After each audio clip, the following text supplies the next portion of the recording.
All right. Okay, hello y'all, and welcome back. Today we're going to be reading Job, and we're going to be reading Job 16 to 26. So that's what we are reading today. So we're just going to hop into it. Lord, I just pray that you just have my mind to see something new, Lord. You know that I kind of struggled with Job in the past, so I just pray that you just allow me to understand what I'm reading. In your name I pray. Amen. All right, so we're reading hey auntie. So we're reading chapters 6 to 26 of Job. That's what we're reading today. Okay? All right. Hold on, let me just take this off. I do not want to be sounding like I got a list. Okay, so Job chapter 16. Job, I am delivered to the ungodly. Then Job answered and said, I have heard many such things, miserable comforters, you are all. So he's saying y'all are terrible comforters, okay? Shall words of the wind have an end, or what provokes you? That is your answer.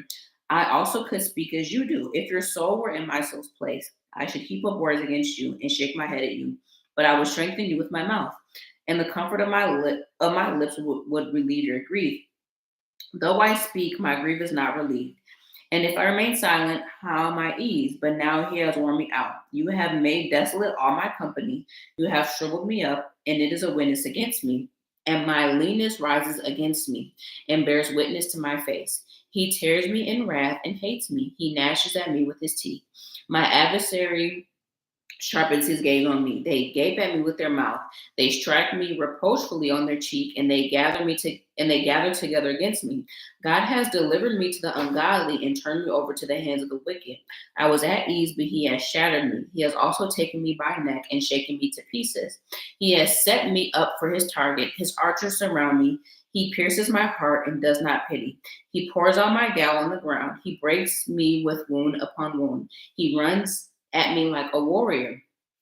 I have sewn sackcloth over my skin and laid my head in the dust. My face is flushed from weeping, and on my eyelids is a shadow of death.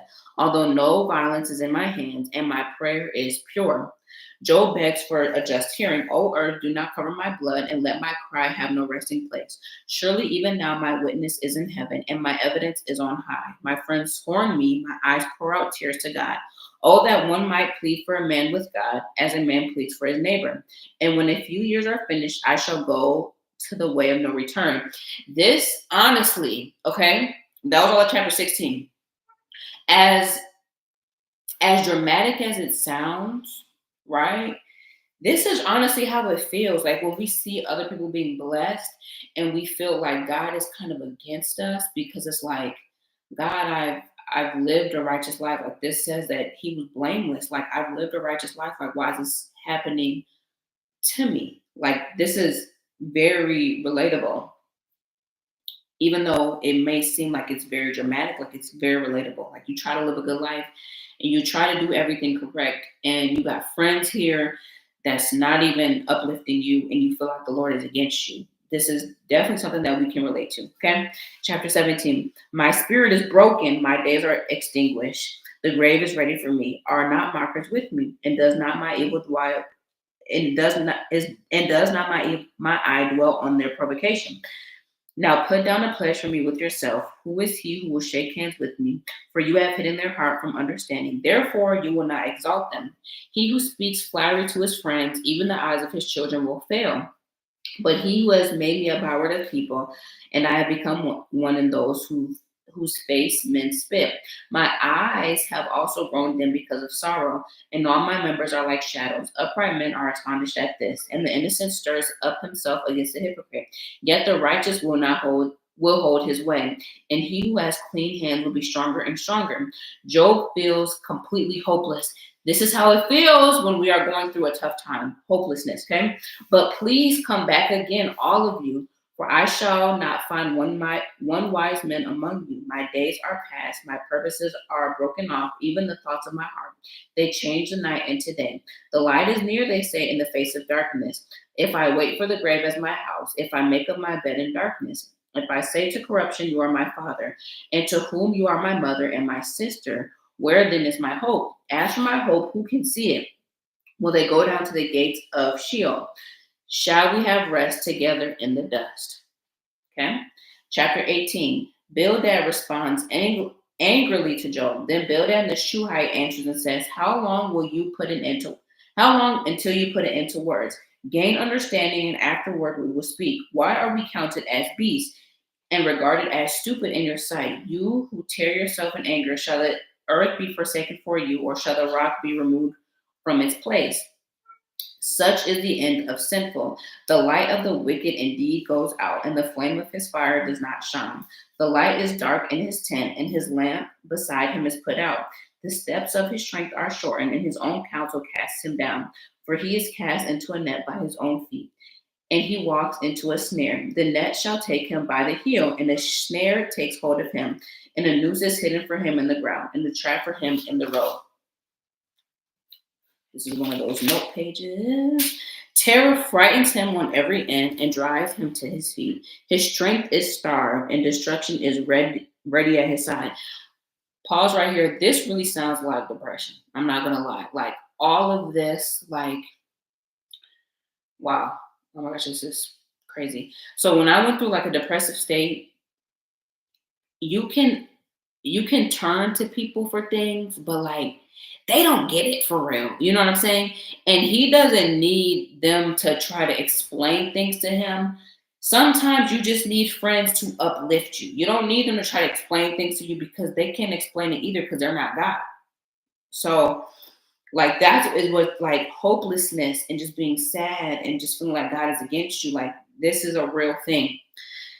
Anyway, and destruction is ready at his side. It devours patches of his skin. The firstborn of death devours his limbs. He is uprooted from the shelter of his tent, and they parade him before the kings of terrors. They dwell in his tent, who are none of his. Brimstone is scattered among his dwelling. His roots are dried out below, and his branch withers above. The memory of him perishes from the earth, and he has no name among the renowned. He is driven from the light into darkness and chased out of the world. He has neither son nor posterity among his people, nor any remaining in his dwellings. Those in the west are astonished at his day, and those in the east are frightened. Surely such as the dwellings of the wicked, and this is the place of him who does not know God. Chapter 19, we're in Job for all those who just joined. Chapter 19. Job feels tormented by his friends. Okay.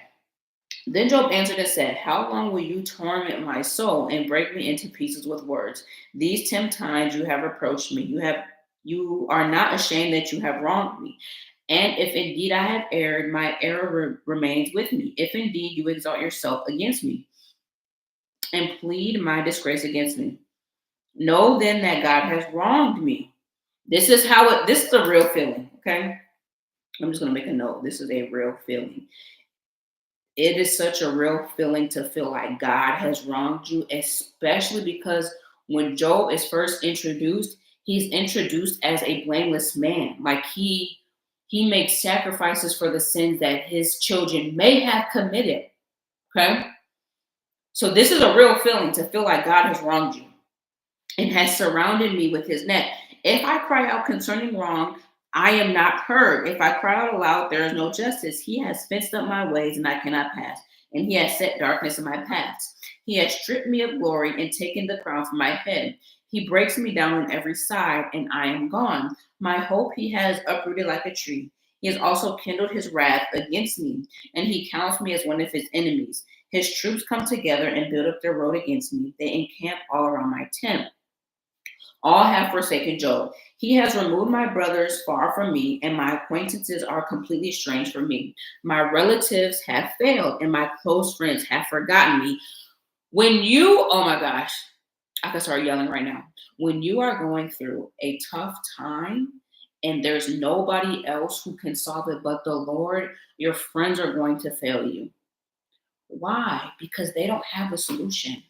Even if God speaks through them for like a certain part of your situation, they do not have a real solution. So as much good advice they can try to give you, like, it'll never be enough, because they're not God. God is the only person that can give you like a real solution.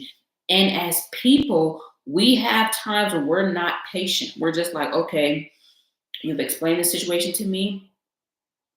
I'm kind of over it. And that's just me being honest. Like, even when I went through my depressive state, like, I would explain it to people, and I would explain to people like, listen, I'm going through depression. I don't know what this feels like. I don't know what this is like. And they would try their best, but they're not God. Okay. Back to the reading. And my close friends have forgotten me. Those who dwell in my house and my maidservants count me as a stranger. I am an alien in their sight. I call my servant, but he gives no answer. I beg with him with my mouth. My breath is offensive to my wife, and I am repulsive to the children of my own body. Even young children despise me. I arise and they speak against me. All my close friends abhor me, and those whom I love have turned against me. My bone clings to my skin and to my flesh, and I have escaped by the skin of my teeth. Have pity on me, have pity on me. O you, my friends, for the hand of God has struck me. Why do you persecute me as God does? Are not satisfied with my flesh? He still hopes from redemption. Oh, that my words were written. Oh, that they were inscribed in a book, that they were engraved on a rock with an iron pen and left forever. For I know that my Redeemer lives, and he shall stand on the last of the earth. And after my skin is destroyed, this I know, that in my flesh I shall see God, whom I shall see for myself, and my eyes shall behold, and not another. How my heart yearns within me. If you say, how shall we persecute him? Since the root of the matter is found in me, be afraid of the sword for yourselves. For wrath brings the punishment of the sword, that you may know that there is judgment. Chapter 20 of Job, for those who have just joined on TikTok. Chapter 20 of Job. Zophar, a hypocrite's joy is fleeting. That's the title. Then Zophar the Naamathite answered and said, therefore my anxious thoughts make me answer because of the turmoil within me. I have heard the rebuke that reproaches me, and the spirit of my understanding caused me to answer. Do you not know this of old, since man was placed on earth, that the triumphing of the wicked is short, and the joy of the hypocrite is but for a moment? Though his haughtiness mounts up to heaven and his head reaches the clouds, yet he will perish forever like his own refuse. So this is good. This is good. This is good advice that we're hearing so far, because he's saying the triumphing of the wicked is short. Okay. So even though it may look like the wicked is winning, they're only going to try for so long. They're only going to have joy for so long. Okay. Those who have seen him will say, where is he? He will fly away like a dream and not be found. Yes, he is chased away like a vision of the night. The eye that saw him will see him no more, nor will his place behold him anymore. His children will seek the favor of the poor, and his hands will restore his wealth. His bones are full of his youthful vigor, but it will lie down with him in the dust.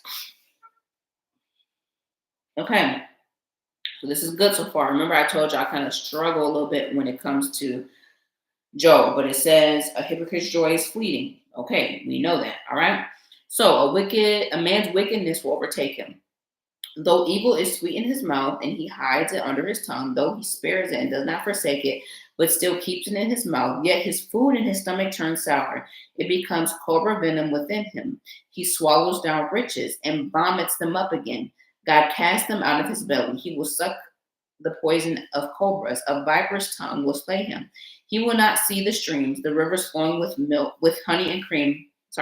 He will restore that for what he labored, and will not swallow it down from the proceeds of business.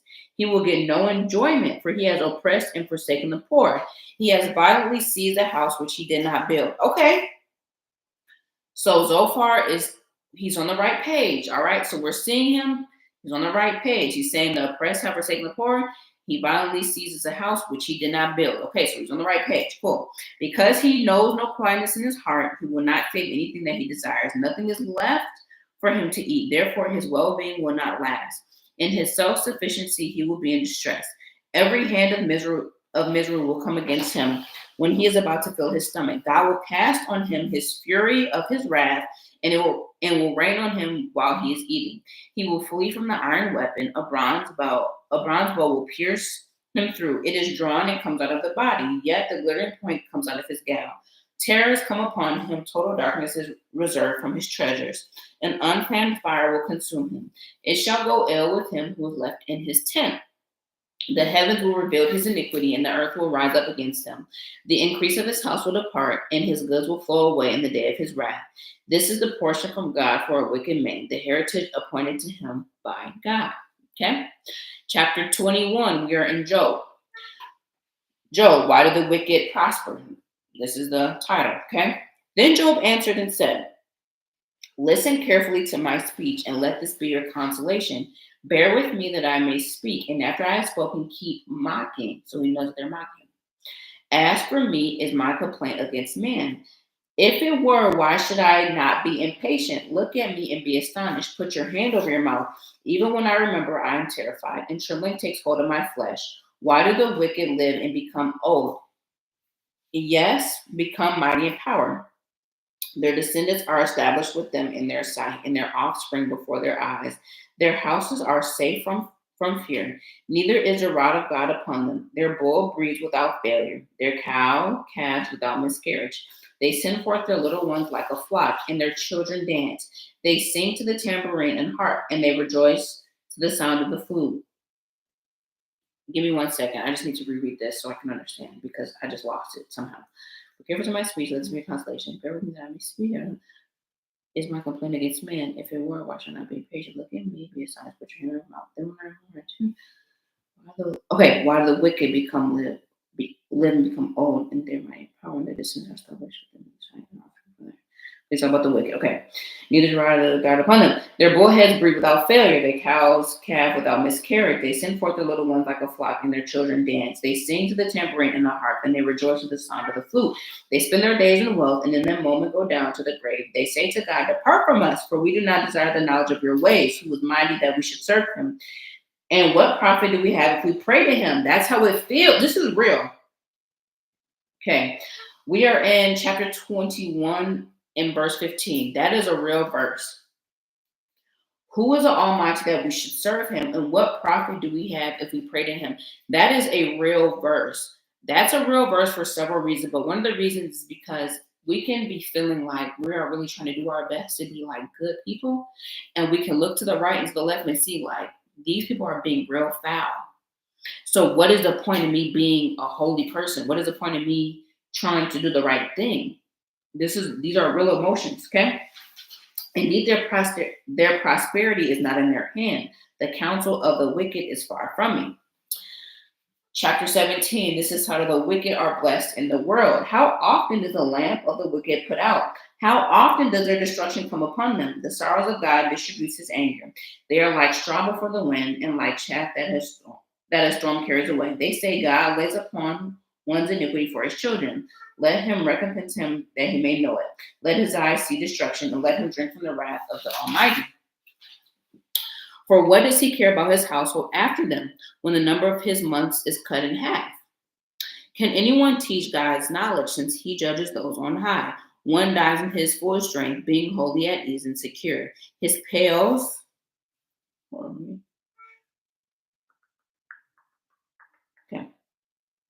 it says breast, okay? His pails, aka breasts, are full of milk, and the marrow on his bones is moist. Another man dies in the bitterness of his soul, neither having eaten with pleasure. They lie down alike in dust, and worms cover them.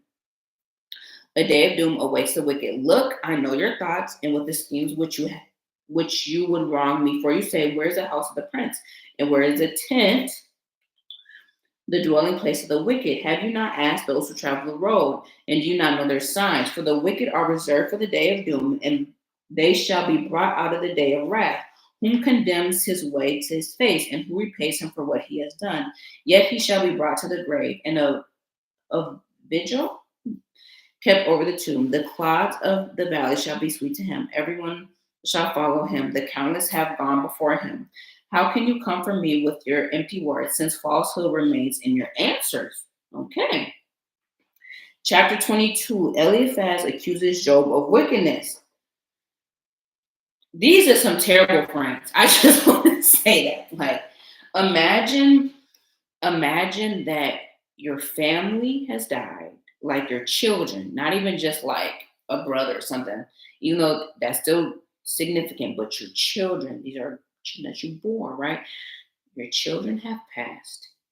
Your servants, who of course have served you, who you've probably become friends with, have passed.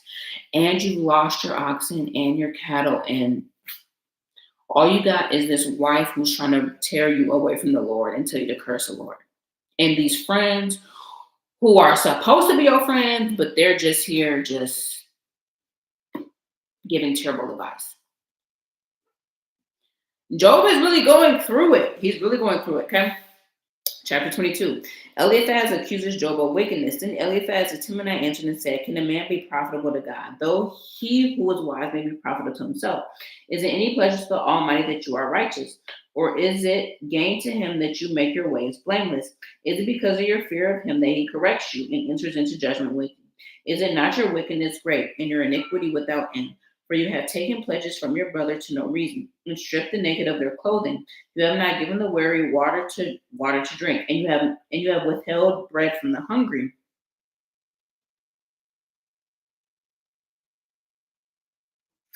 Well, he's really calling him wicked. But the mighty man possesses a land, and the honorable man dwelt in it. And you have sent widows away empty, and the strength of the fatherless was crushed. Therefore, snares are all around you, and sudden fear troubles you, or darkness so that you cannot see, and an abundance of water covers you. Pause real quick. You have to be very, man, this is, I don't know if other people have took this from this message, but I'm just going to tell you what I think. You have to be so careful to know who God is and to know who you are. Okay? Because in the beginning of this book, Job is, hold on, because I'm not even going to make it up.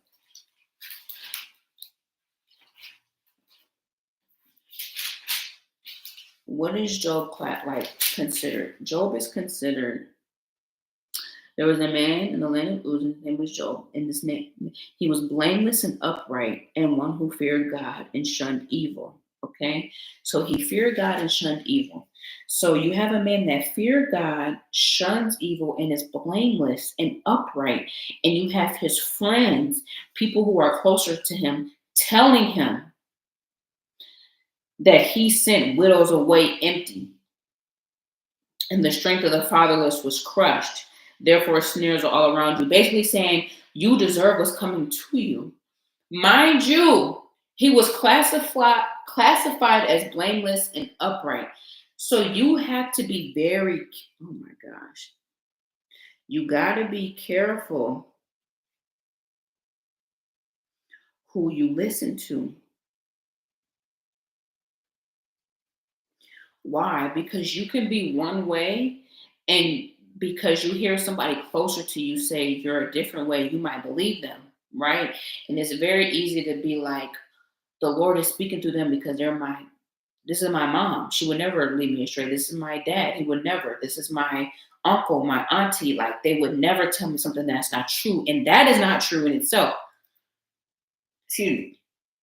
Because if he was blameless and upright, these other things that they're saying would not be true. Or even if he did send a widow, away empty, you don't think that his sacrifices to the Lord would have covered that? You got to be careful who you listen to, okay? God sees and knows everything. Is it not God in the height of heaven? You got to be careful about what you listen to, but you also got to be careful about how people want to use God's name, okay? Because they tell him something that really does not relate to him because he's an upright and a blameless man, and he brings God into it. So it might sound better than what it really is, okay? Is not God in the height of heaven, and see in the highest stars how lofty they are? And you say, what does God know? Can he judge to the deep darkness? Thick clouds cover him so that he cannot see, and he walks above the circle of heaven. Will you keep the old way which the wicked men have trod, who were cut down before their time, whose foundations were swept away by flood? And they said to God, depart from us.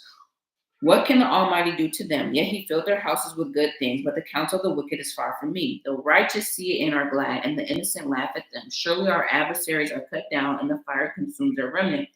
Eliphaz urges Job to return to God. So he said he accuses him of wickedness, and now he's saying return to the Lord, as if he ever left. Oh, okay. Now acquaint yourself with him and be at peace. Therefore, good will come to you. Receive, please, instruction from his mouth and lay upon his words in your heart. If you return to the Almighty, you will be built up. You will remove the iniquity far from your tents. Then you will lay your gold in the dust, and the gold of the Ophir among the stones of the brooks. Yet the Almighty will be your gold and your precious silver.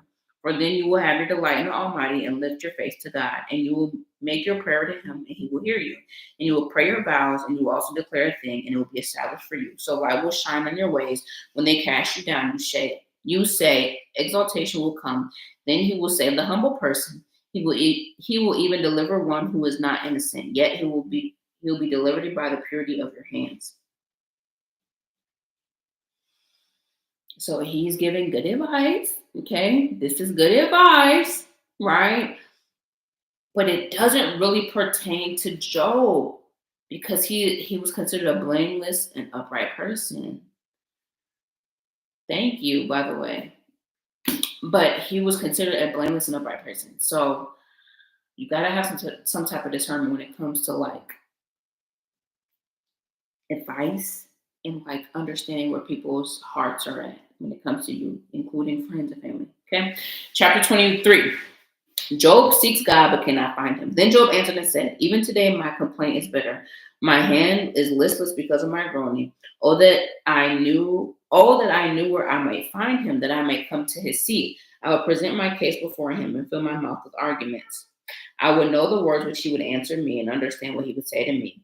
Would he contend with me in his great power? No, but he would take note of me. There the upright could reason with him, and I would be delivered forever from my judge. Look, I go forward, but he is not there, and backward, and I cannot perceive him. When he works on the left hand, I cannot behold him. When he turns to the right hand, I cannot see him. But he knows the way that I take. When he tests me, I shall come forth as gold, and my foot shall have fast to his steps. I have kept his ways and not turned aside. I have not departed from the commandment of his lips. I have treasured the words of his mouth more than the necessary food. Job is terrified by God, but he is unique, and who can make him change? And whatever his soul desires, that he does, for he performs what is appointed for me, and many other things are with him. Therefore, I am terrified at his presence. When I consider this, I am afraid of him, for God has made my heart weak, and the Almighty terrifies me, because I was not cut off from the presence of darkness. He does not hide the deep darkness from my face. Chapter 24. God seems to not notice wickedness. This is how it feels. Since times are not hidden from the Almighty, why does those who know him see not his days? Some remove landmarks, they seize flocks violently and feed them, and they drive away the donkeys of the fatherless, and they take the widow's ox as pledge. They push the needy off the road, and all the poor of the land are forced to hide.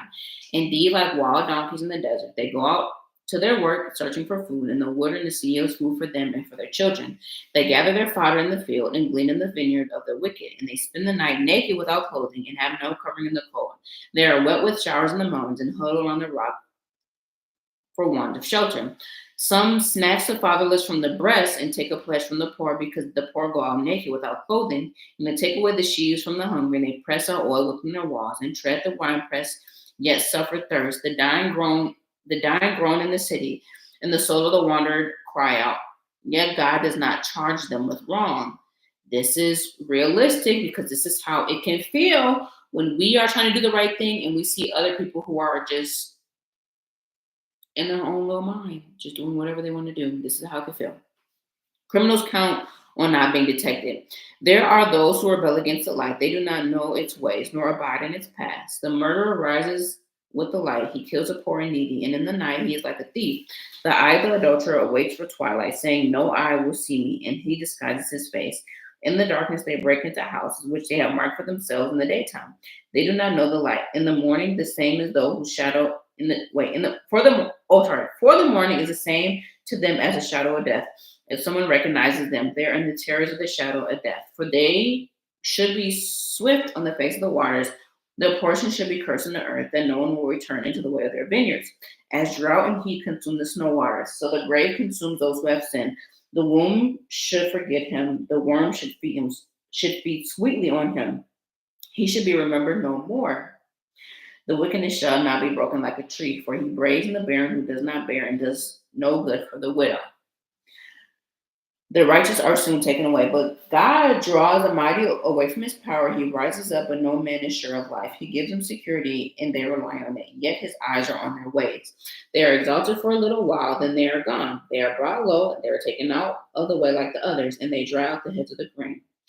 Now, if there was not so, who would prove me a liar and make my speech worth nothing? Chapter 25, Bildad, no one is righteous before God. Then Bildad the Shuhite answered and said, dominion and fear belong to him. He makes peace in his high places. Is there any number to his armies? Upon whom does his light not rise. How then can a man be righteous before God, or how can he be pure who was born of a woman? If even the moon does not shine and the stars are not pure in his sight, how much less a man who is a maggot and the son of a man who is a worm? So saying, how much less can they be? Okay. Chapter 26. This is the last chapter. So if you have prayer requests, please put them in the chat. Chapter 26. How can anyone know God's mind? But Job answered and said, How have you helped him who was without power? How can you save the arm that has no strength? How can you have counseled one who has no wisdom? And how have you declared sound advice to many, to whom you have uttered words, and whose spirit came from you? The dead tremble, those under the waters, and those inhabiting them. Sheol is naked before him, and destruction has no covering. He stretches out the north over the empty space. He hangs the earth on nothing. He binds up the water in his thick clouds, yet the clouds are not broken under it. He covers the face of his throne and spreads his cloud over it. He drew a circular horizon on the face of the waters at the boundary light of darkness. The pillars of heaven tremble and are astonished at his rebuke. He stirs up the sea with his power, and by his understanding he breaks up the storm. By his spirit he adorned the heavens. His hand pierced the fleeing serpent. Indeed, there are mere edges of his ways, and how small a whisper we hear of him. How small a whisper we hear of him. I'm just underlining that because a lot of people talk about hearing the Lord, and it's like he can talk to us in a small whisper. But the thunder of his power, who can understand? That is chapter 26. And that is the end of today's reading. So do we have any prayer requests? I got 3 people on YouTube and 3 people on TikTok.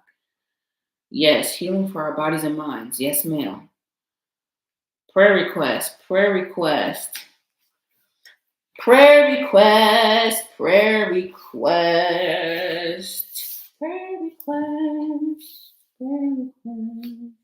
So tomorrow we're going to be reading 27 through 35.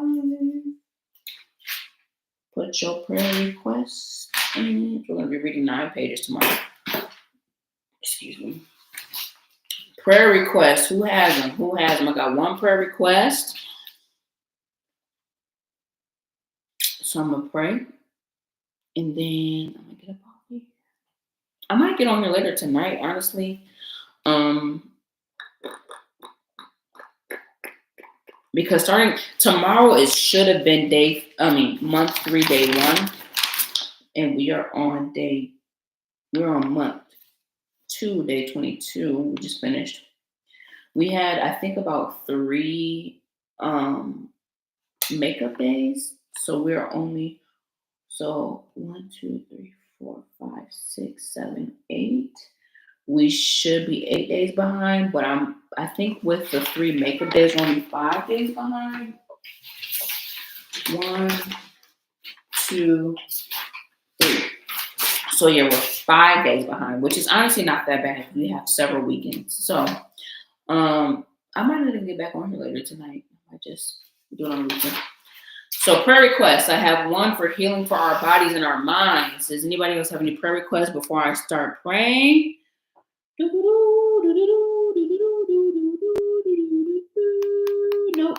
All right, I don't see anything. So I'm going to pray real quick, and then we're going to get up out of here. So, Lord, I just thank you. I thank you, God. I thank you for another day, Lord. You know that it snowed. You know your girl do not like the cold. But, Lord, I just have to thank you for a car to get to work. I got to thank you for a job to have. I got to thank you for financial provision that I have, God. You know, things have been getting a little bit tighter, but I just thank you for the fact that I even have a job and that, like, I can, provide for my house and to have, like, enough money for gas in my car. And I just thank you for that because, God, you have just brought me a long way when it comes to stuff like that. Like, I just remember being stressed all the time. And so I just thank you about that.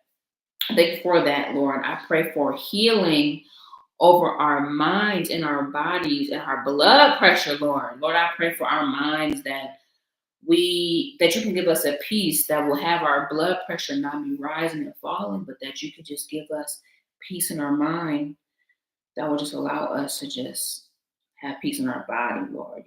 Everything starts in the mind. Everything starts in the mind. And so, Lord, I just pray for a peaceful mind, for everybody on here, and healing in our mind. Help us to speak life over our own selves, Lord. Help us to speak life over our mind and over our body. Help us to speak life over our situation. Help us to speak life over our children and family and others. Um, because, Lord, you are life, and your word is life, and your word is true. So, Lord, I just pray that you just give us minds that can just always find us a scripture that we can speak over ourselves. Lord, you made our bodies, you made our minds, you made our families, and so, Lord, I just pray that you just do your thing in our lives, Lord. I pray for my friend who is applying for a job, that you just be with those who are interviewing him. Help him to see that he is a wonderful human being, that he's a hard worker. In your name I pray. Amen. So I will be on here tomorrow at 5 p.m. We are going to be reading again Job chapter 27 through 35. Hold on. Yep, 27 to 35.